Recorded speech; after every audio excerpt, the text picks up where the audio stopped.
agradecer a todos por su presencia y por recibirme por aquí.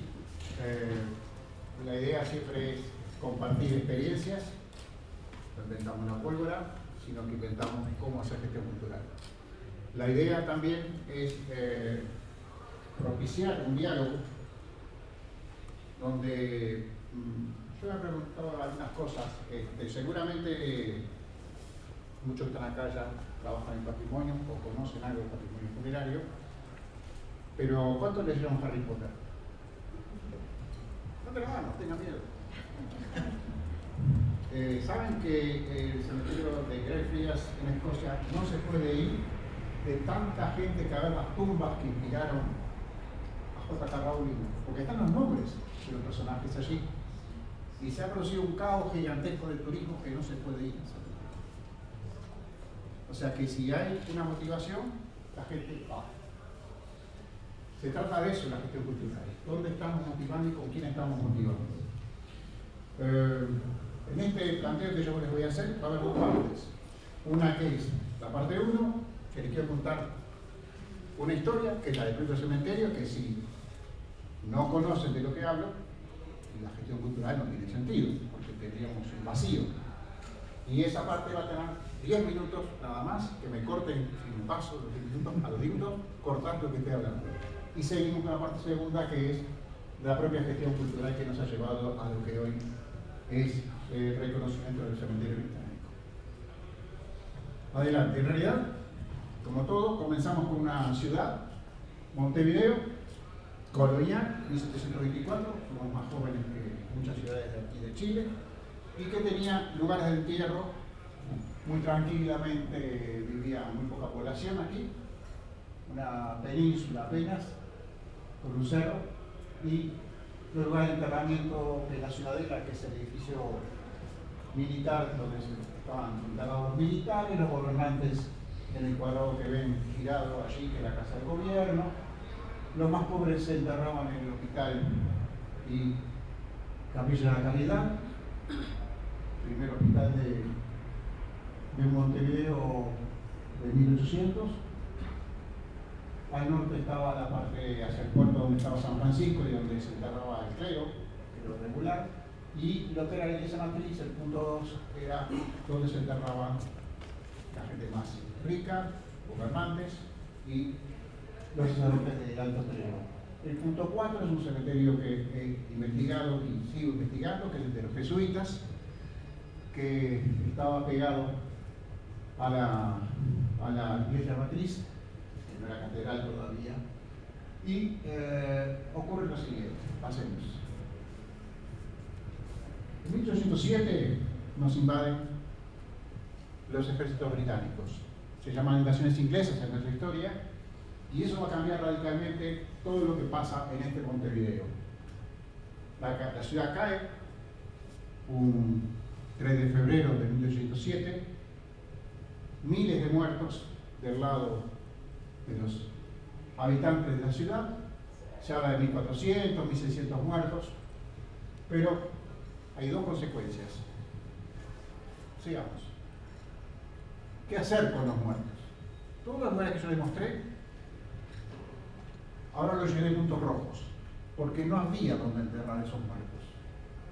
Militares por un lado, civiles por otro, católicos por un lado, y los ejércitos británicos eran anglicanos, eran católicos, eran una variedad también de religiones. Y fue un caos tener que enterrar a un católico y a un protestante.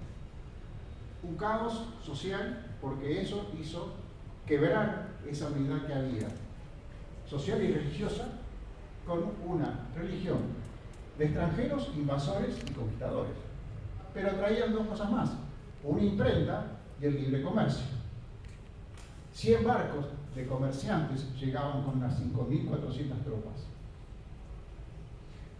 Al son de gaitas y de redoblantes se gobernó por algunos meses, y ocurre que donde fue la batalla del 20 de enero, este círculo amarillo, una batalla que mató más de 1000 personas de los sitiados españoles, generó el germen de lo que va a ser el cementerio británico, porque ahí se van a enterrar los oficiales y los soldados muertos en ese primer combate del 20 de enero.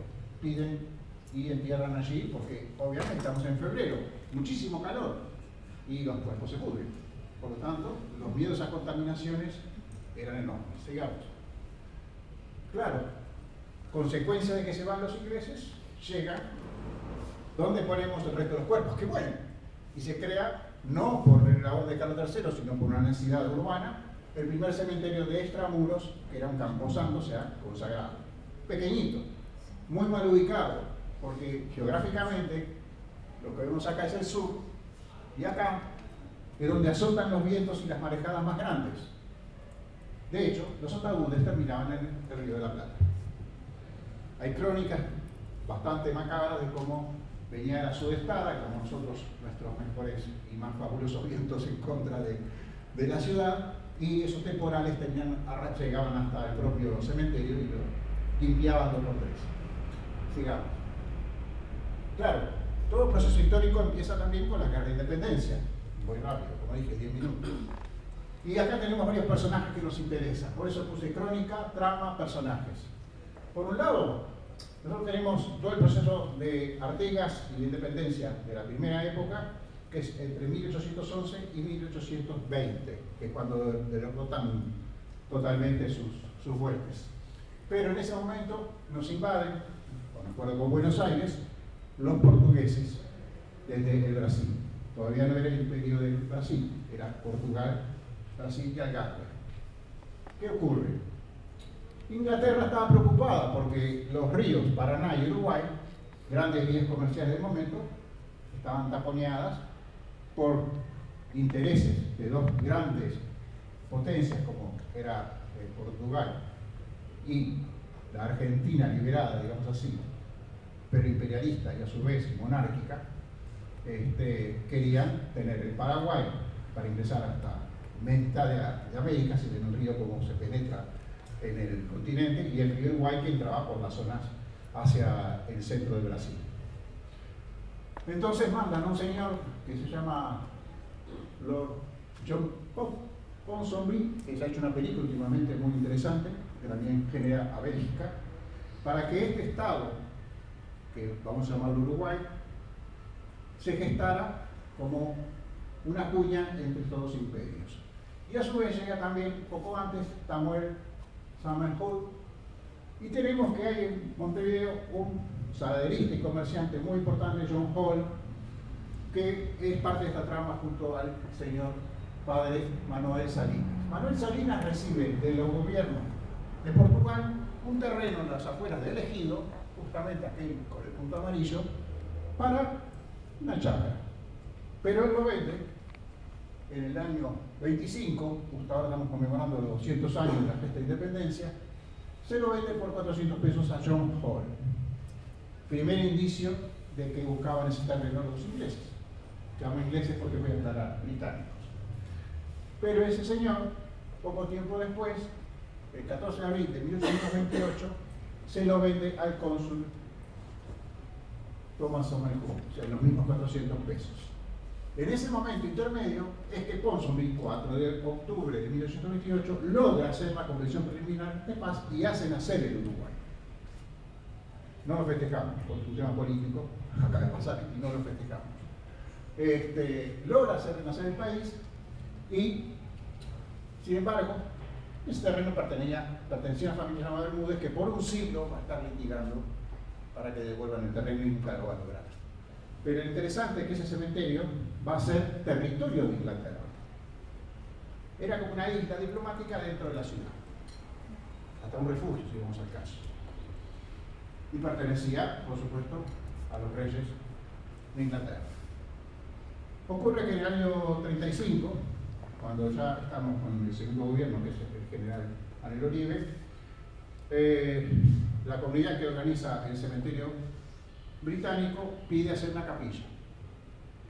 A cambio de eso, el gobierno les pide que todo aquel que no fuera católico romano fuera enterrado en ese cementerio, o sea griego, chino, japonés, protestante, de la línea que fuera, va a ser recibido. Y aquel que no pueda ser identificado de su religión, por ejemplo, ahogado en el Río de la Plata, en un barco, va a terminar en este cementerio.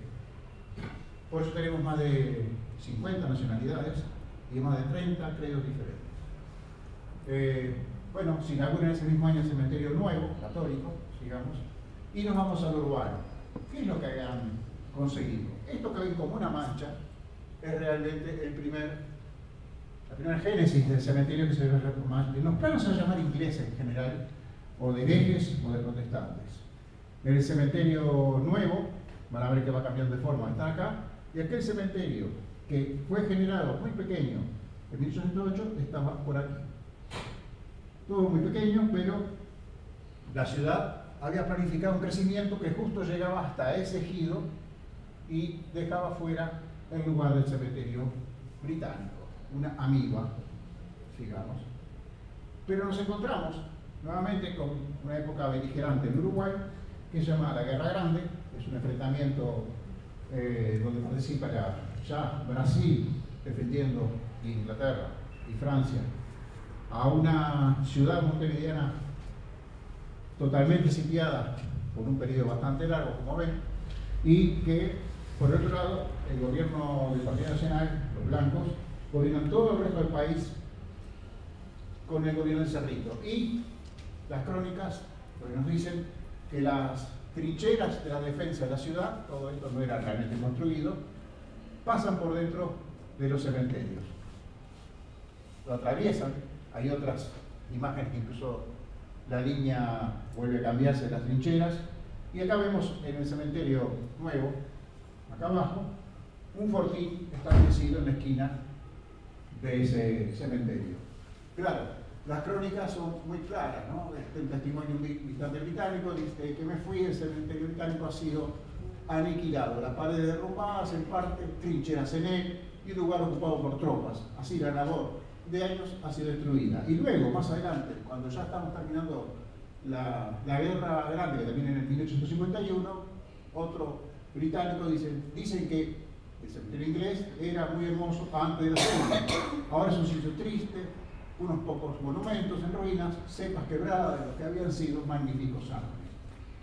Sí, hay personas que van a ser fundamentales en nuestra historia, que es Samuel Fisher Lafon, un inglés joven, de 24 años, que llega a Argentina primero y se establece allí, pero que como su casamiento, siendo él anglicano, se produce justamente en una situación de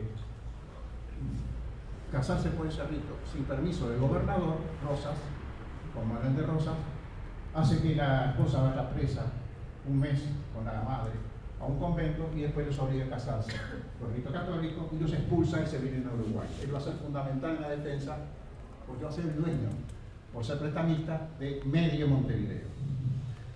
Sigamos. Y ya termino porque ya veo que nos vamos a servir.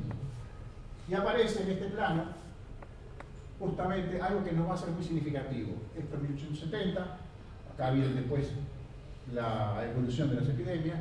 ¿Cómo era ese cementerio en 1870? Siempre tenemos un jardín adelante, está muy difícil de conseguir, por eso está como está, y dice cementerio de los protestantes, con aquel enjardinado que va a ser una de las claves de lo que hoy tenemos. Pero esto tiene que irse de aquí, porque viene un proceso de epidemias en 1872, sobre todo de fiebre amarilla, cólera, viruela, y se empieza a hacer rápido un proceso de expulsión.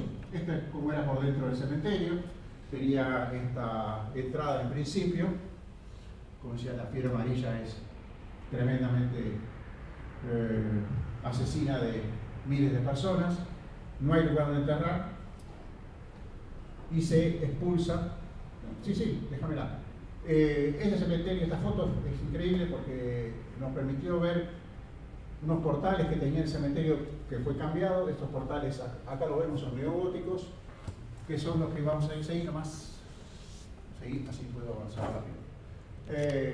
A cuando se expulsa al cementerio del centro urbano, con grandes críticas, hacia la zona del buceo, que es muy lejano, es un territorio al este de la ciudad, muy lejano, y se va a ubicar en una zona de arenales. Estas son playas y arenales que nadie le daba nada de valor, porque había allí mataderos, había lugares de enfermos de tuberculosis, hospitales muy grandes, y era una zona rechazada. Para mí, una persona importante, bueno, Santos es el presidente, William Gifford Palgrave es un gran diplomático arabista que lo mandan a Uruguay a interceder con la reina Victoria y que termina siendo quien fallece en Uruguay y no está enterrado en el británico, porque era sacerdote jesuita a su vez.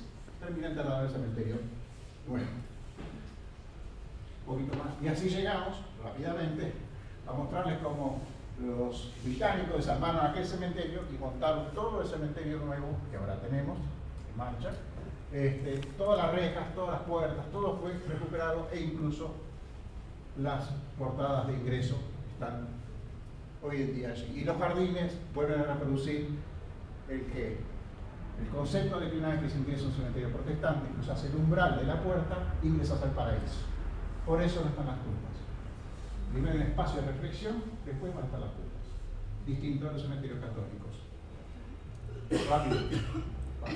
Y así nos vamos al lugar donde queda hoy en día encerrado por la ciudad el cementerio británico. Esta es una zona de desarrollo de shopping centers, una de las más caras de Montevideo, y aquella portada la vemos hoy, su interior, y donde estaba el cementerio está la Intendencia de Montevideo, que había sido proyectado en 1906 un gran palacio de gobierno que se suspende al poco tiempo y queda por 30 años este hueco en la ciudad, al pleno centro de la ciudad, aún después se va a hacer por concurso en los años 30 hasta el 68 la construcción de la Intendencia. Hoy en día en nuestro cementerio comparo fotos que encontramos en la Biblioteca Nacional, cómo era la calle principal hacia la capilla y cómo era la capilla, que no es igual a la de ahora, donde algunos monumentos todavía, por suerte, están en pie y los podemos ver en el cementerio. Finito. Vamos a la segunda parte. ¿Cuánto me llegó?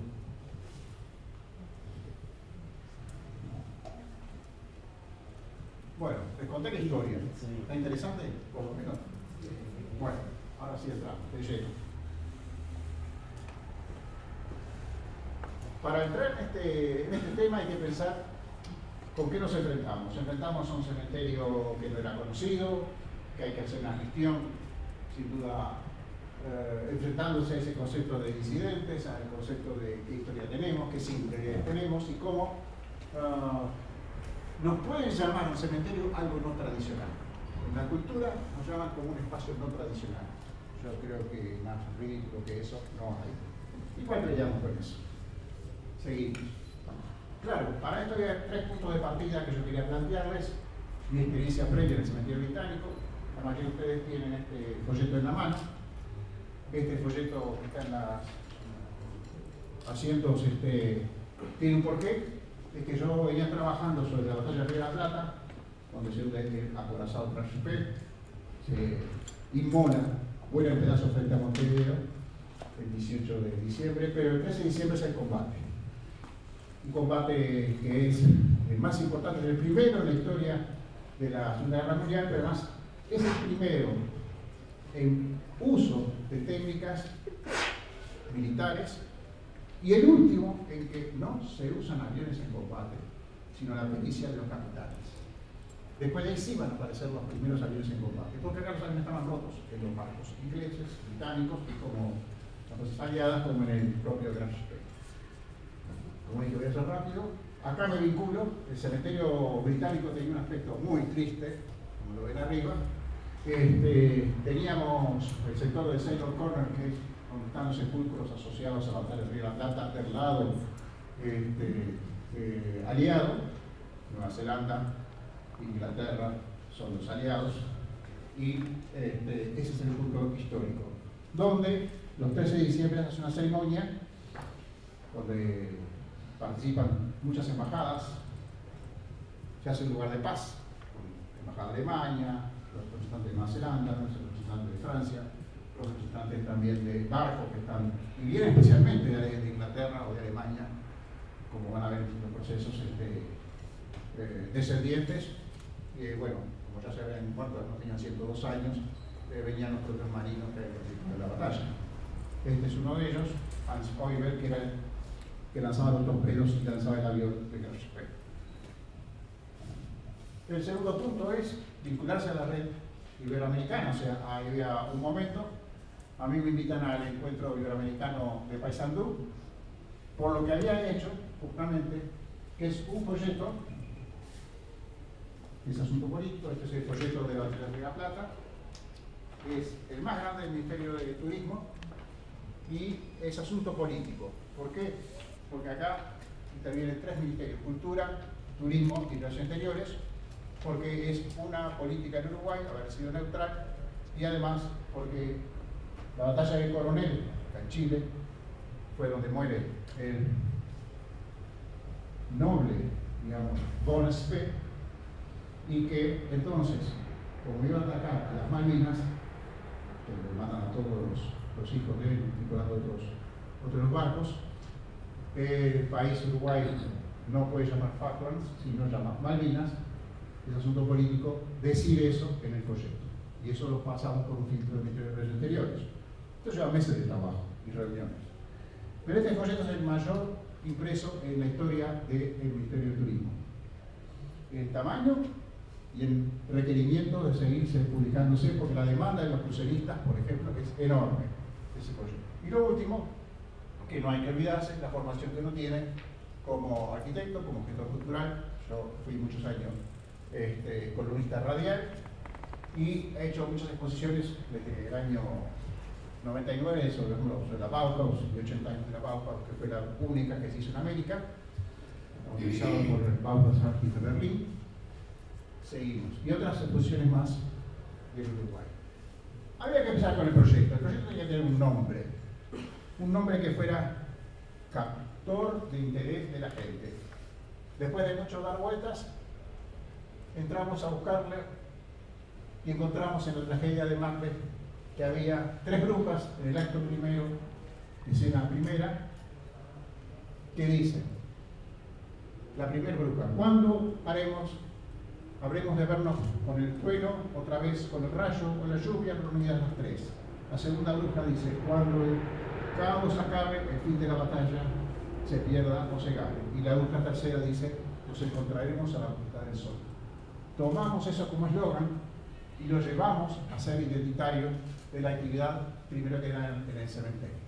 Había una tragedia de Macbeth, William Shakespeare, había una cultura británica identificable y había un relato porque era un encuentro, de la forma que queríamos que fuera la actividad. Y su relación con la muerte estaba dado en eso, a la puesta del sol. ¿Se entiende el concepto cómo se manejó? Obviamente es un resumen de meses de trabajo. Por arriba, la institución también entraba en un campo totalmente desconocido: abrirse al público. Y por lo tanto tenía que tener una cantidad de argumentos a sí mismo para que se convenciera tanto el director, que es el profesor David Rennie, escocés, como la administradora Marta García. Y así fue un compromiso de decir: sí, abrimos las puertas y salimos a la lucha de meternos en un área cultural que era totalmente desconocida. La comisión directiva la acepta y teníamos que cambiar la imagen del cementerio. Eso implicaba gastos, no solo por valoración, sino por el compromiso de esos gastos. Y ahí recurrimos a muchas instituciones: la Iglesia Anglicana, la Iglesia Luterana, la Iglesia Valdense y a los Ministerios de Educación y Cultura y al Ministerio de Turismo, que necesitaban entender qué estábamos haciendo. Esas alianzas fueron fundamentales y sirvieron. Seguimos. Y pasamos de aquella imagen a la primera, que es esa, con un cambio de color de la fachada. Se empezó a ver el cementerio. Después hicimos también una oración del encardinado. Se empezó a entender que este encardinado podía ser algo mucho más bello todavía de lo que estaba. Y a su vez, este obelisco era el fundamento original de tener un ícono para las actividades que iban a llamar Encuentro de la Puesta del Sol. Finalmente decidimos que este sepulcro de un niño alemán, Richard Lagemann, que va a ser el símbolo que por mucho tiempo vamos a usar, porque no tenía una connotación religiosa ni política. Si elegíamos el obelisco, estamos optando por la Reina Victoria. Por lo tanto, se tomó ese ejemplo de trabajo para empezar a enfocar la belleza de encontrar una pieza artística que es suiza y el esquema de trabajo del año que iba a ser en este proyecto. Y empiezan a aparecer lo que yo después voy notando son los logos de los ministerios, de las comisiones de patrimonio, que siempre esos sellitos son los que dan como atractivo. Sigamos. Claro, para armar una imagen hay que hacer cosas.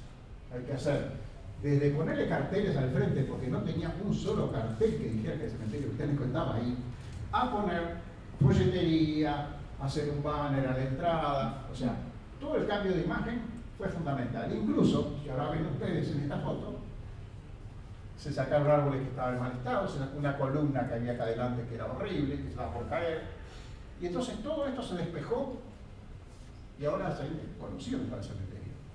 No solo porque se pintó de rojo identificado, color identificado como rosa inglés, y las rejas son todas verde inglés.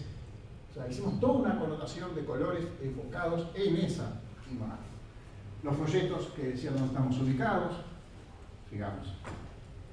Y después, ¿qué desarrollo podemos hacer de las actividades? Este es el primer año donde nos jugamos a tener, como digo, las primeras fueron con invitar a la Iglesia Católica, la Iglesia Anglicana, la Iglesia Luterana Evangélica, o sea, alemanes, y otras iglesias como la valdense, a explicar cómo veían ellos la muerte, desde sus rituales. Fue notable. Y después empezamos con actividades que pudimos ir conformando con, por ejemplo, Ander de la Fuente es un investigador vasco, arquitecto, específicamente de todo lo que es el nacimiento de la cultura vasca, y nos habló de El Hórreo. El Hórreo es un cementerio visigodo donde se considera el origen del País Vasco, de la cultura vasca, que durante el 2020 intentaron robarlo. Todas las piezas que ven ahí intentaron robarlas. Entramos a trabajar con compañeros de la Red Iberoamericana de Argentina, que Graciela Blanco, completamente especialista en simbología, la invitamos a venir. ¿Con qué? Con apoyo del Ministerio de Cultura, con apoyo de UNESCO. Seguimos con profesores que hablaban de arte funerario desde nuestra pintura, que el pintor es Figari, que tiene una serie dedicada a la pintura de afrodescendientes en el momento de la muerte, con sus ataúdes, con las ceremonias, con los velorios, y eso fue y sigue siendo un gran atractivo para mostrar. Claro, había que dar un paso más grande, que era presentarse al Día del Patrimonio. Realmente fue un gran paso, y eso llevó a que teníamos una estructura basada en titulares. El Día del Patrimonio tiene titulares, donde un eslogan, digamos, guía, que era el tango. ¿Qué tendrá que ver los ingleses con el tango? Difícil de explicar. Sin embargo, logramos tener gente que explicaba la historia del tango o explicaba las letras del tango. De hecho, una de las personas, seguimos, porque así voy amándolo, es una poeta muy conocida y escritora muy conocida, que al día de hoy sigue vinculada con nosotros, y de lleno se brindó a dar esas conferencias. Después también empezamos a consolidar esa estrategia, no solo porque había que profundizar lo que se había hecho con esa experiencia que fue jugarse la camiseta, como se dice, ¿no?, en un partido, y saber que salió bien, y que el Consejo de los Británicos decía que sí, a seguir, vamos por más. Hicimos Museos en la Noche, que es una de las actividades que cierra el año cultural, muy repleto de gente. Bueno, la primera vez que veíamos gente sonreír en un cementerio, pero había cientos de personas haciendo las visitas guiadas, conmigo como cabeza. Siempre tuvimos presente de que la red iberoamericana tenía que estar, por eso cuando un día nos avisa Ciro Caraballo, que era el presidente en el momento que el doctor Ciro Caraballo fue uno de los gestores de la red iberoamericana, y que se encarga en Uruguay de hacer que la obra del ingeniero Dieste pase a ser patrimonio de la humanidad. Bueno, lo teníamos en Montevideo. ¿Qué mejor que tenerlo en una charla? ¿Qué nos ayuda a vincular? Toda la gente del gobierno viene a escuchar. estamos en el momento del gobierno de Mujica. Pero además, nosotros ya empezamos a establecer estas hojitas que son los planes anuales de trabajo. Un plan anual de trabajo donde estaban todas las actividades y los nombres de las personas que van a ir viendo a seguido, donde nos presentamos con una carta que yo recibo del cementerio que me habilita a hacer todos los trámites y que toda la gente que va a estar allí va a estar participando conscientemente de lo que estamos haciendo. Iluminamos el cementerio, otro gasto más. Iluminamos por afuera el cementerio, desde la calle, y empezó a verse de otra manera, se veía de noche. O sea que todas estas cosas fueron cambiando y aparecen otros elementos que es integrar a las charlas los ministerios o la Intendencia de Montevideo en su visión turismo. O sea, que nos dijeran qué pensaban de lo que estamos haciendo. Integrar a UNESCO, integrar a la Comisión Nacional de UNESCO, que es de Agricultura, es otra parte, y después empezar con algo que empezó siendo una prueba y terminó siendo algo identitario, que es integrar a gaiteros escoceses.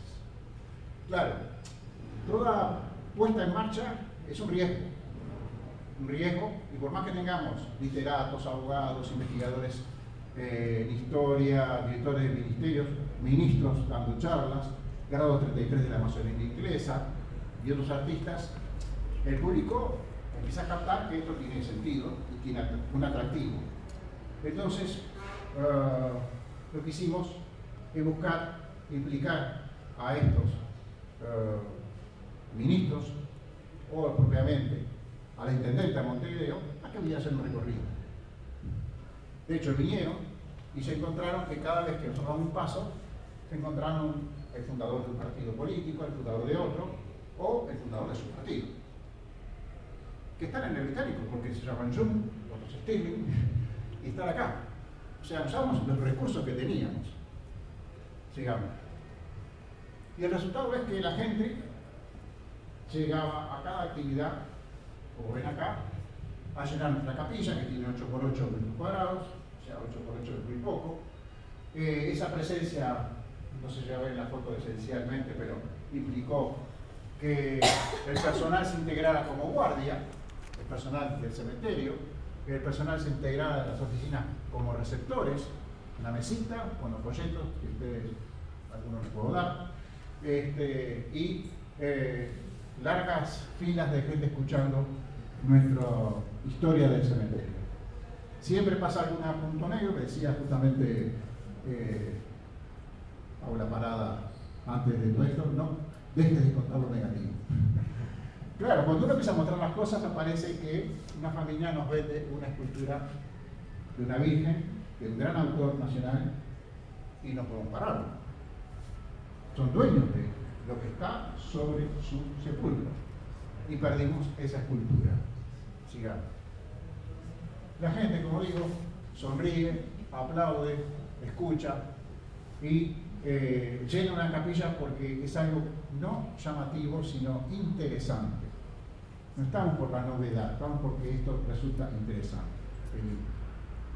Pues digo, sonreír en un cementerio no es poca cosa.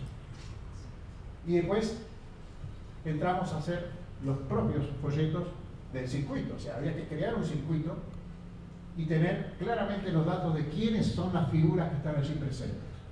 Escritores, bueno, músicos, tenemos toda la historia del fútbol nacional, que va a ser un capítulo aparte, y un formato. David Renning, el director, nos dice, no podemos pasar de un formato que se pueda guardar en un bolsillo. Me acuerdo clarito cuando, de los varios formatos que teníamos, el formato tiene que ser un folleto en español y en inglés, con la historia del cementerio, el circuito, que le llamamos inicialmente el sendero de la historia, porque contemplaba todas las distintas personas de las que hablamos, hombres y mujeres siempre, y eso hace a que tuviera hasta la línea de transporte, tuviera la ubicación y todos los sellitos posibles de lo que nos apoyaban. Claro, esta propuesta llevó también a que aparecieran otros interesados como estudiantes, colegios, y ¿qué ganamos con esto? Que el señor David Renning o Marta García tomaran otro papel protagonista que es no solo la administración del cementerio, estar dentro de las actividades de los encuentros a la puesta del sol, recibir a los disertantes y pasan a ser protagonistas. Si las autoridades del cementerio son parte del proyecto, siempre son parte del proyecto, llegamos. Claro, cuando yo le pongo afiches, yo traje 2 carpetas que quiero que se las vayan pasando y después una por acá. Acá están muchos de los proyectos en todos sus aspectos que por años hemos hecho. Cada afiche es un flyer que por supuesto circula por todo tipo de redes y ahí van a ver toda la forma en que vamos cambiando la producción de estos elementos. Yo acá les pongo un montón, perfecto. Atrás de cada uno de esos hay un escultor, un historiador de historia nacional, una escultora muy conocida, la especialista en la obra de Armonía Somers, que está enterrada en el cementerio británico, es una escultora multiconocida a nivel internacional, y tenemos un historiador de fútbol que es Arturo Echampi, que voy a entrar en otra parte, que es el más conocido en Uruguay sobre historia del fútbol, y tenemos cómo se integran coros en cada actividad termina con una actividad musical, y cada actividad va a tener invitados internacionales como Graciela Blanco de Argentina. Y una cosa que fue creciendo y que lo voy a explicar después es hacer participar a una familia en un homenaje. En ese caso, el Día del Patrimonio se dedicaba a espacios públicos. En el cementerio está enterrado Carlos Racine, que es francés, el creador de los parques, de muchos parques de Montevideo y muchos parques de Uruguay, de las principales avenidas, toda la parquización, hablando del comienzo del siglo XX hasta 1920, toda la imagen francesa de lo que es los parques del Uruguay, y con la familia, desde su bisnieta a su tataranieto, ya llegamos hasta plantar árboles, que fue el disparador de una de las actividades que hoy en día las hacemos como fundamentales, digamos. Como digo, hay toda una actividad, yo le llamo aquella de arriba, que es el Día de la Mujer, es una actividad participativa. Cada año, el Día de la Mujer, elegimos, por supuesto, una selección de sepulcros, qué actividad van a hacer, qué mujeres van a hacer y qué cosas van a hacer los que llegan. Desde acá, son 12 sepulcros, por ejemplo, desde una rosa a prender una vela en el sepulcro de tal o cual artista, música, escritora, científica, y que llegan a ser así. La primera vez que pedís que alguien prenda la vela, ahí se anima. La segunda, empiezan a ver quién es. La tercera se pelea. En la 12 no sobran personas para hacer esa prendida de la vela o dejar la rosa. Entonces, ese compromiso de participación se logra, no es que se invente, se logra. Claro, atrás de eso empiezan a aparecer los liceos que nos empiezan a visitar, entramos a colocar los carteles en los árboles, entramos a tener coros que ya son de personalidades de la música y que aceptan ser parte continuamente de nuestras actividades, porque para ellos es una práctica y para nosotros es un resultado. Y tenemos, como decíamos, cada 13 de diciembre van a aparecer los embajadores y la ceremonia principal en el cementerio británico, que coincide con museos en la noche, lo que nos hace matarnos desde las 7 de la mañana, estar aquí hasta las 12 de la noche, que termina la actividad de museos en la noche. Pero cuando uno ve todo este montón de gente aquí en la oscuridad, ¿no?, es fascinante, porque esa gente es respetuosa. Sigamos. Bueno, los músicos que se contratan, los niños que llegan, los carteles de identificación del cementerio, las especies se identifican, tenemos un paseo botánico, entonces todas las especies se identifican por su nombre científico y su nombre propiamente vulgar, no se dice botánica. Y también empezamos a tener otra situación, la visita de militares ingleses de la embajada para limpiar, digamos, sus sepulcros. Tenemos los militares norteamericanos, cada tumba norteamericana tiene una bandera que solo ellos la pueden tocar. Esa tumba, un día al año, vienen los marines con equipos especiales y solo limpian esas tumbas. La situación de no tradicional, hace que Mariví Molino, que es una gran escultora nacional, que tiene su esposo enterrado en el cementerio, hace un proyecto donde sus esculturas de unos corazones enormes que representan la violencia sobre la mujer, que representan también una cantidad de elementos de imposiciones sociales, se transforma en la galería del cementerio en un lugar de exposiciones. Eso es prensa, eso es resultados. Un concurso ganado a nivel nacional y por 6 meses estuvo esa exposición de los corazones. La exposición se llamaba Cielo y Tierra pasarán. Entonces, esas intervenciones artísticas son parte del diálogo que establece el cementerio. Tener lugares donde exponemos. Y además, llegamos a exponer, por ejemplo, el Museo de la Noche, yo acá traje uno. Diego Fischer es un autor de libros muy conocido en Uruguay y que en una de las Museos de la Noche presentó un libro sobre la batalla del Río de la Plata, ficticio, sobre 3 personajes que van a vivir a Montevideo, pero están digamos, condicionados a su vida por las persecuciones en Alemania como judíos. Entonces, ese libro se presenta a capilla llena con una exposición de fotografías de la batalla de la Plata que es única, la realizo yo. Sigamos, muy bien el tiempo. Bueno, yo quería entrar a desarrollar una de las cosas que están ustedes viendo. Agarré uno de los más clásicos, que es el tema fútbol. En el cementerio británico están enterrados los que iniciaron el fútbol del Uruguay. No solo eso, también los que iniciaron los primeros clubes de fútbol. Algunos fueron presidentes del país, algunos fueron grandes industriales, otros son jugadores, sencillamente jugadores, pero que cambiaron la historia del fútbol en Uruguay. ¿Por qué? Por los pases. Entonces, cuando yo les hablé de un señor como Alfredo Echarri, los viernes dábamos unas charlas, los sábados hacíamos los paseos. Los paseos eran al sol, por supuesto, aire libre, y teníamos identificados y seguimos identificando todos los sepulcros que tienen que ver con esa historia. Eso le fascina a la gente, porque le enseñamos historia con las tumbas. Pero donde hay un hueco de arte, va a estar el arte. Como es la tumba de John Harley, ese sepulcro que ven ahí con un ángel. Ese señor es un jovencito escocés que en realidad va a Argentina a buscar futuro porque es dibujante del ferrocarril, pero juega muy bien al fútbol. Cuando hay un partido de Ferrocarril Oeste con Peñarol de Uruguay, lo ves jugar, y como Peñarol es iniciar los ferrocarriles ingleses de Uruguay, le dicen hay que traerlo a dibujar a Uruguay.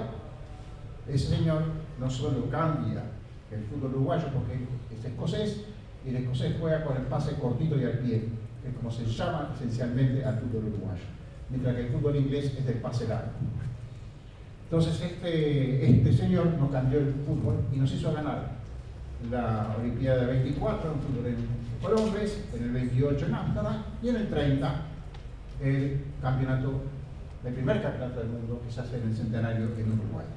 Claro, cada vez que nosotros hacemos esta historia mostramos toda la historia de este personaje. Y tener al principal historiador de fútbol del Uruguay dando las charlas con toda amabilidad y nada a cambio, no crean que nos piden un caché, al contrario, le regalamos cosas. Y también le regalamos cosas a la gente, le regalamos tunitas, plantas al que viene. Claro, esto es, como digo, elegir una foto donde está John Harley, poner la actividad que él la va a dar, que además él está en canales de televisión, está en radio, ya la propaganda la hace él. Yo, que estaba en radio en ese momento, también hacía la publicidad con las entrevistas, y todos ellos, UNESCO, Ministerio de Turismo, Biblioteca Nacional, Centro de Cultura, Ministerio de Cultura, Comisión de Patrimonio, la Asociación de Guías del Uruguay y el propio cementerio británico, que habíamos mejorado el diseño del logo. Y seguíamos con nuestro personaje a la vista, siempre identificando la actividad. Sigamos. Y empezamos a integrar otra cosa, un pequeñito símbolo que es lengua de señas. Somos la primera actividad que integra activamente lengua de señas en el Uruguay. ¿Qué hacemos? Que los estudiantes sean pasantes. Entonces reciben créditos escritos por las horas practicadas en las actividades. A ellos les favorece y nosotros ganamos en lengua de señas. Accesibilidad completa, baños accesibles, rampas, todo se planifica. Como todo dije, esto va ahí volando.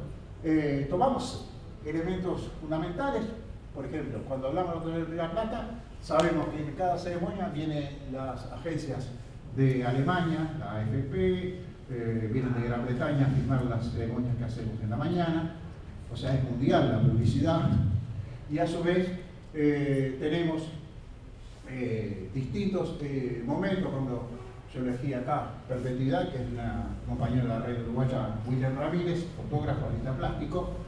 ¿Por qué? Porque esas son las alianzas que vamos logrando. Cuando alguien viene y nos pide sacar fotos, decimos que sí. ¿A cambio de qué? Danos 20 fotos para hacer una exposición. Y tenemos una exposición anual. O sea, das y recibís. Y la persona que le deja hacer esa fotografía puede ser William Ramírez, como la fotógrafa Malgor, Soledad Malgor, que es una de las más famosas fotógrafas deportivas de Argentina, pero tiene una escuela armada de fotografía en Uruguay y nos pide sacar fotos en el cementerio con toda su escuela. Tenemos una exposición permanente de sus fotografías. Y eso es un intercambio. Hasta los folletos hacemos la misma escuela, con el logo del cementerio. Cuando tenemos personajes como Heriberto Couch, que es el fundador de los Rotary Club, incluso acá de Chile, de todo el hemisferio sur del mundo, él es el que inicia los Rotary Club. Todas las ceremonias que se hacen con el Rotary Club no solo tienen sellos, sino la presencia anual de los rotarios que vienen de Estados Unidos, incluso o de otras partes del mundo, a hacerle los homenajes en su sepulcro. Los recientes descubrimientos, digamos así, descubrimientos para hacerlo más fácil, tenemos el sepulcro de una mujer que era partícipe de los días de la mujer cuando hacemos los recorridos, que lo llaman Herstory, en vez de History. Herstory obviamente tiene un sentido de género, y que el contador de Serafini, escuchando en una de estas recorridas que no teníamos ni una foto de esa mujer, termina investigando por 3 años hasta llegar a Estados Unidos, donde se había radicado, y consigue las fotos, las partituras, toda la trayectoria enorme que hizo, y descubre que es la primera mujer directora de orquestas sinfónicas de América, con una vida muy especial, que no voy a entrar en esto, pero cargó la política nacional, no era del presidente, se divorció 3 veces, se casó con un muchacho norteamericano 20 años más joven que ella. No, ese periplo de la vida también importa, pero terminamos con un libro que se prestó este año a todo nivel, en todas las radios, con un reconocimiento, incluso en el Parlamento, con un reconocimiento de la investigación que se hizo de Elisabetta, que era el nombre que firmaba las partituras de esta gran música. Pero también somos muy activos en cuando nos preparamos a hacer otras cosas. Esta noche en la noche estamos vinculados con la Embajada de Francia. Darío Arce es el director de Cultura de la Embajada de Francia. Y había dirigido una obra, una película, un documental que se llama Le Dottage Arcelé, que es un batallón africano en el comienzo de la Guerra Mundial, con la invasión alemana, es destinado a defender un pueblito en la frontera con Alemania.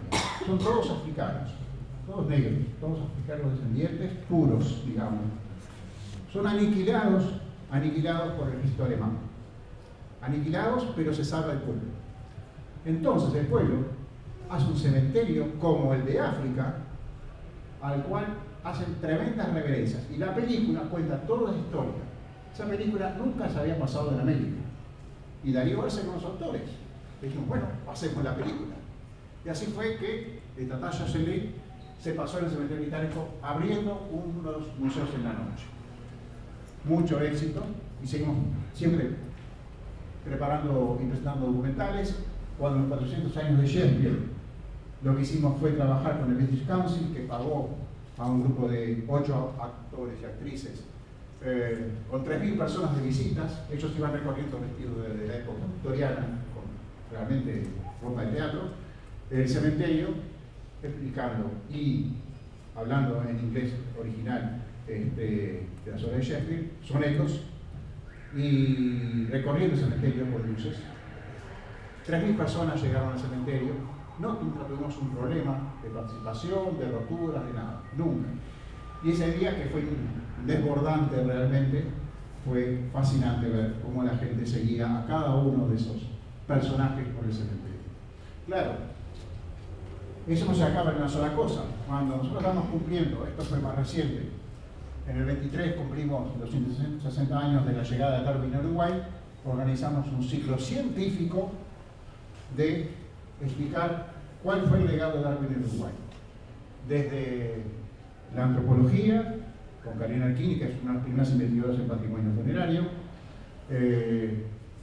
Tenemos el sapito Darwin, que es una especie que ahora está reproduciendo en Chile, pero es originaria de Uruguay cuando Darwin la descubre. Tiene unas manchitas rojas, un sapo negro con manchas rojas. El científico más investigador del tema dio la charla.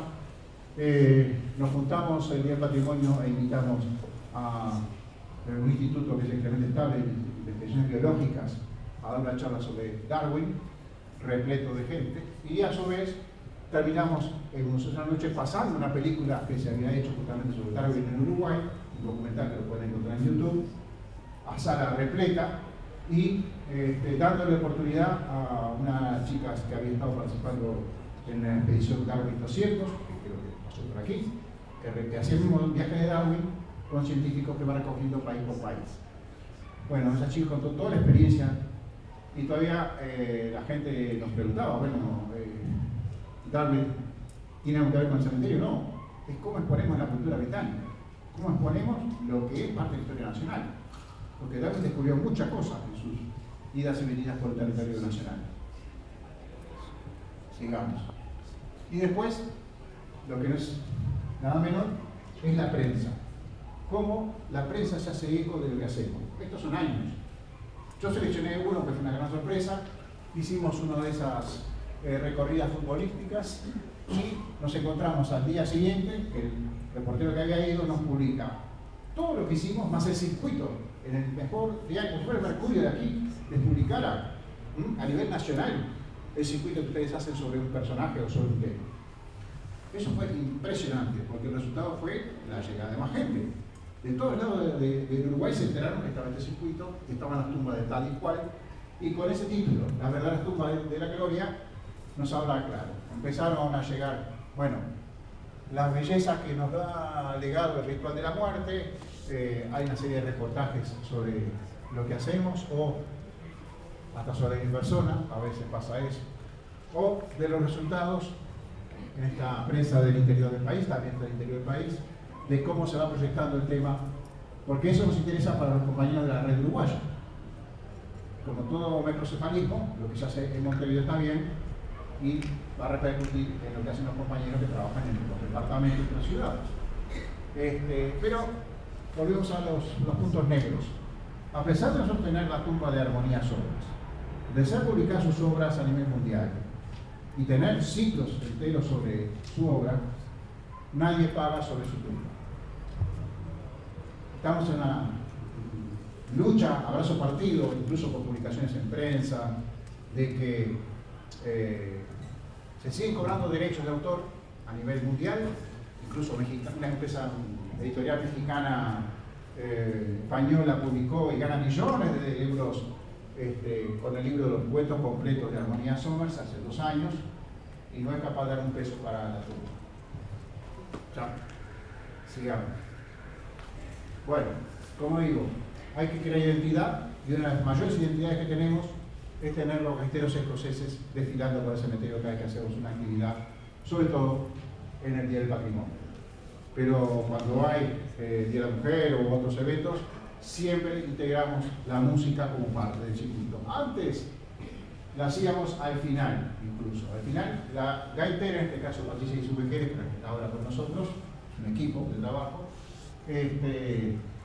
lo hacíamos al final. Pero un día, una tormenta muy grande, no pudimos hacer la actuación de ella, tuvimos hacer la noche, tuvimos que suspenderla, y dijimos, entonces que se integra el circuito. Y hace 2 años estamos trabajando. Cada circuito lo hacemos con la gaitera. Entonces, cada espacio vacío entre tumba y tumba, la gente va acompañada de música escocesa, lo que les da un ambiente mágico al lugar. Pero eso es un recurso. Simplemente pensar qué hacemos cuando no podemos hacerlo de noche, lo hacemos en un recorrido. Y nada mejor que la gente ir caminando con esa música de fondo. Sigamos. Claro, hay dos puntos claves, que es cuando llegamos al encuentro iberoamericano 18º en el año 2017, para lo cual el cementerio británico va a ser el garante económico. O sea, yo tengo un costo de $60.000, pero yo mismo, Eduardo Montecuño, no puedo recibir ese dinero, tiene que recibir una entidad. El cementerio va a ser la entidad económica que recibe los montos y genera los gastos. Eso es muy importante, porque muchas veces cuando uno hace un congreso no tiene una entidad financiera por detrás que le la aval. Entonces, eso es una de las claves de funcionamiento. Trabajamos con muchísimas embajadas: Argentina, Brasil, Chile, Cuba, España, Inglaterra, Venezuela, que era una de las sedes del encuentro, pero también Portugal. ¿Por qué? ¿Qué hicimos? En el encuentro iberoamericano, que se llamó Más allá de los muros, hicimos un festival de cine. En el Centro Cultural de España, que es en las 6, un festival de cine, las películas las pueden encontrar en YouTube, y que tiene, justamente, fue un gran atractivo, porque los directores nos autorizaban a pasar las películas gratis. Hubo todo un trabajo de fondo en España, en Argentina, con estos fotógrafos. Y a su vez juntamos exposiciones. Paula Parada con una de ellas, con Jaime Mahaffey, digo bien. Trajimos de Argentina la exposición de alemanes de huelga, cementerios de alemanes que de huelga vinieron a fundar colonias en Argentina y sus cementerios. Esas son dos de las 6 exposiciones itinerantes que todavía tenemos desde 2017 a la fecha por Uruguay. Somos la organización como Red Uruguaya que lleva más exposiciones hechas que el Ministerio de Cultura. En fin, y después, claro, hay que hablar con la embajada inglesa, que van cambiando continuamente los embajadores. Hay que tener la presencia del Ministerio de Turismo y hacemos las reuniones o las presentaciones en el Ministerio de Turismo de los congresos, no es otra cosa, y vincular a un grupo de universidades, la Católica, que nos vincula con la Universidad Nacional, la UNAM de México, con la Universidad Autónoma de Madrid, porque tiene convenios. Las universidades de Uruguay son la pública, la ORT, la UPM, la Católica, y bueno, el 80% del público está en la universidad pública. Como decíamos, no teníamos plata, pero teníamos el sello de respaldo del Ministerio y de la misma Comisión de Cementerio Británico. Sigamos.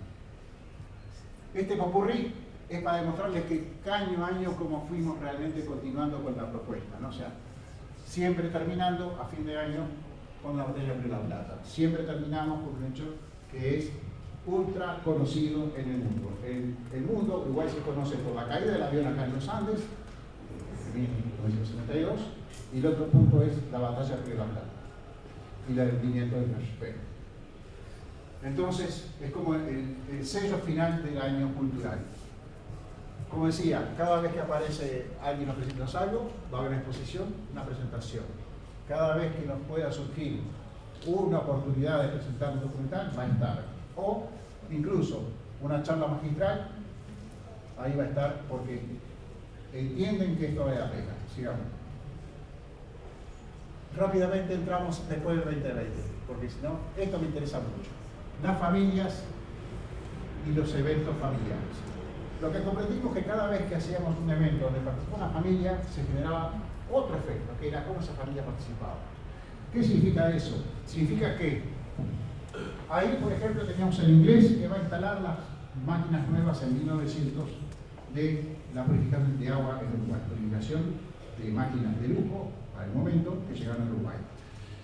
La familia, esto es justamente ya pasado la pandemia, no solo vino de todo el mundo a conmemorar esas fechas, sino que pagó los músicos, se hicieron todo el evento familiar, se descubrieron placas sobre el sepulcro, aquellas placas que están arriba tienen QR que manejan la familia, no el cementerio, y la otra, como fue la OCE, que es la Organización de Aguas del Uruguay, digamos, pública, la otra, la información la maneja el ente público. El cementerio no se mete en esa información. El QR es propio de la institución nacional, digamos, de agua, como las familias. Ellos son los que administran la información. Y el logro fue increíble porque, como digo, no se ve bien la foto, pero acá tienen un montón de gente que ha venido a esa ceremonia, la capilla llena, las conferencias las daba el ingeniero Ríos, que era hermano de aquella, poeta que nombré al principio con la charla sobre tango, que es el ingeniero especialista en aguas en Uruguay, y la otra es, bueno, vincularnos a hechos fundamentales en la historia de Uruguay, como es haber ganado los campeonatos del 24 de Colombes en París de fútbol, y en el cementerio está enterrado el primer capitán de Peñarol, y que por lo tanto también importa, su familia hizo el homenaje con historiadores, siempre ponemos, la familia habla de quién es el homenajeado desde lo familiar, de lo íntimo, y una institución, sea fútbol, científica, o lo que fuera, va a hablar de lo que es la parte técnica o la parte académica. Eso es fundamental. ¿Ya están terminando? Ok, dígame. Ya me achico todo. En la pandemia, igual nosotros en Uruguay tuvimos una pandemia suave, por decir así. Pudimos hacer actividades, pudimos hacer una en el año, que fue el Día del Patrimonio, que era sobre los médicos, y tenemos muchos médicos enterrados allí con increíbles historias de sus vidas, y los utilizamos, y la gaitera estaba a distancia, pero tocaba igual. Claro, todo esto es mantener, sigamos rapidito, porque si no, no va a dar tiempo. Entrar a confirmar lo hecho. Lo que nos hizo el 2020 fue empezar a confirmar lo hecho. Cada vez que cosas que estuvimos haciendo, actores de teatro se sumaron profesores de historia, que ahora trabajan conmigo en equipo, y eso es, aunque no se vea ni me importa en este momento, es la cantidad de nombres de personas que son partícipes activas de nuestras actividades. Esa gestión es totalmente posible. No tengan miedo en llamar por teléfono a alguien y decirle, necesitamos tu voz para tal cosa, ¿te animás a hacer tal tema? ¿Por qué? Darwin también estuvo acá. O sea, Darwin estuvo más tarde, más temprano, pero estuvo. Entonces pueden utilizarlo perfectamente. Y si es de noche, esta es una psicóloga muy conocida, que hace de actriz de un personaje de nuestro circuito actuado. Y aquí nos metemos con Chile, porque en el cementerio británico están enterrados los suegros de Isabel Allende, de La Serena. Entonces tomamos de Paula 2 páginas donde ella explica cómo muere la suegra y cómo la entierran en el cementerio. Y se lo leemos a la gente llora en ese momento. Es la parte más dura del circuito, porque la narración está leída con actores, con mucho peso, ¿no? Entonces realmente la gente queda ¡pum! Aplastada. Pero levantamos el ánimo porque vamos para la parte de fútbol. Sigamos. Y bueno, todo cambia. Cambió la comisión directiva y cambió también la imagen que querían tener del cementerio. No solo cambió el logo, sino que cambió el cartel de ingreso, tuvimos nuevos actores. Bueno, nosotros, con Carmina Lazo, que es mi compañera profesora de historia y tecnóloga de circuitos sostenibles de turismo, tenemos nuestra identidad y, bueno, cambió también la forma de presentarse el cementerio. Tenemos en este momento un impasse, o sea, hay, mejor dicho, una doble vía de comunicación. Hay unos diseños que se realizan para Instagram de tal formato y otro diseño que es el que hacemos afiches que ustedes están viendo en las carpetas. Y además llegan las propuestas. Una editorial nos propone leer sus libros, que son sobre cementerios, un libro que sigue el cementerio, y nos trae, por ejemplo, a Eunice Castro, que es una comunicadora muy conocida, actriz en Uruguay, a dar la presentación de un cuento, y después otra actriz hace otro cuento, y todo eso va haciendo en el cementerio. Nos llegan las propuestas, no tenemos que salir a buscarlas. Eso es lo que logramos. Y este año, creo que lo estoy terminando, este es Lucas Kuhne. Es arquitecto y escultor en sonido. Es uno de los más premiados en el mundo en interpretar esculturas de sonido, naturales. A principio de año lo llamé, sencillamente, nos reunimos en un bar y le digo, vamos a interpretar el silencio del cementerio. ¿Qué te parece a vos, que sos un experto, hacer esto? Me parece notable. Tengo que hacer el curso, tengo 160 alumnos y no tengo proyecto. Vos me estás trayendo un proyecto. ¿Qué mejor que voy a hacer? para Museos a la Noche, ahora tenemos 8 proyectos de intervención en el cementerio con sonido, que va a ser una novedad total. Creo que ya estoy terminando, ¿no? Bueno, panoramas hay para todo. Estamos haciendo una ficha de elementos dañados en los años que se puedan recuperar, comprometiendo el dinero del cementerio. Nos robaron una pieza increíble que era símbolo de un accidente donde 2 barcos chocan y no queda ningún sobreviviente, se incendian los barcos y nos robaron esa pieza. Es inevitable, siempre va de robos. Y como digo, terminamos ahora por esto es la parte de atrás de la administración, Britannia Hall, un nuevo local donde hacemos exposiciones. Exposiciones que empezó siendo de la batalla de Río de la Plata, con gráficos originales, diarios originales, películas originales, libros, que es una colección que yo tengo de más de 60 libros de todo el mundo, y que por 4 meses estuve expuesto, y la llegada de gente del exterior aquí fue increíble todo ese verano del año pasado. Terminamos en abril, todavía un mes más, en abril del año 25. Avanzar que yo creo que ya. Y bueno, no sé, para mí lo principal, lo voy a hacer chiquito. Primero, no olvidar que estamos en un cementerio activo. Un cementerio que tiene una imagen que comprometerse, que nos considera la única imagen de marketing, nos dicen así, somos el único marketing que tiene el cementerio, pero es cultural, es de prestigio, y ya es una marca. Sabemos que nosotros no somos eternos, por lo tanto estamos preparando gente continuamente que nos sustituya, como decía Carolina Lazo, la profesora. Y otra cosa que nos pasa es que, aunque nosotros presentemos el plan anual en febrero, y lo tratemos en marzo, siempre sabemos que no es un 100%. A veces nos dicen, no, esto no. Este año queríamos hacer un tema sobre el suicidio en Uruguay, que es un flagelo, 700 suicidios por año. Es uno de los países con más tasas de suicidio, es el que más tasa en América. Y bueno, nos animaron a hacer en la capilla un conversatorio sobre suicidio. O sea, pero hay que hacer un plan, y hay que proponer plan. Todo eso lleva a conversaciones, y donde todo febrero se prepara lo que va a ser. Nosotros apuntamos ahora a los 200 años del cementerio, que va a ser en 2028, y que ese llamamos el futuro inmediato. ¿Cómo llegamos a eso? Empezamos el año que viene. No empezamos en el 28, empezamos en el que viene. Y que como cambió el gobierno, tanto nacional, el 1 de marzo de este año, como en julio y agosto cambió el gobierno departamental, empezamos otra vez a dialogar con todas las autoridades. Ven acá en la charla, les voy a hacer cómo trabajamos con el Ministerio de Turismo ahora y cómo trabajamos con las autoridades de los cementerios en todo el Uruguay. Pero la invitación ahora viene, como están en el presupuesto, no nos están dando bolilla, pero vamos a invitar a todos los gobernantes a venir a recorrer el cementerio. ¿Por qué? Porque están los fundadores de sus partidos. Y porque están allí gente asesinada en la dictadura. Y porque están allí los asesinos de esa gente. Entonces tenemos realmente un relato político a lo cual jugarse. Y no es fácil. No es fácil. Pero no, ya nos pasó, ya lo hemos hecho. Y no tuvimos problemas. Simplemente es que las autoridades del cementerio nos van a aprobar. El día que digan cerramos la puerta, va a cerrar la puerta.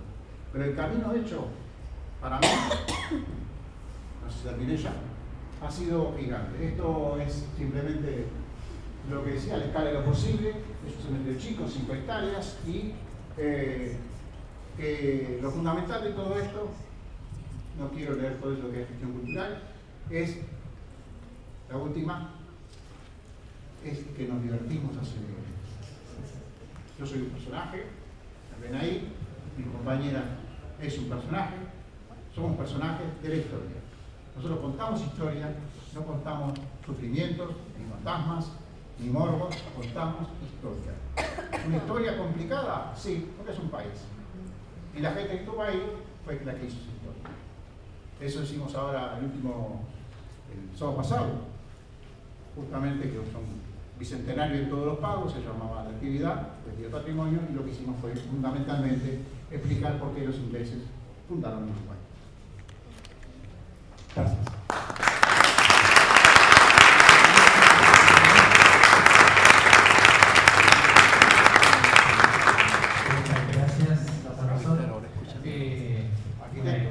arquitectos, sí, bueno. ¿Lo apagaste?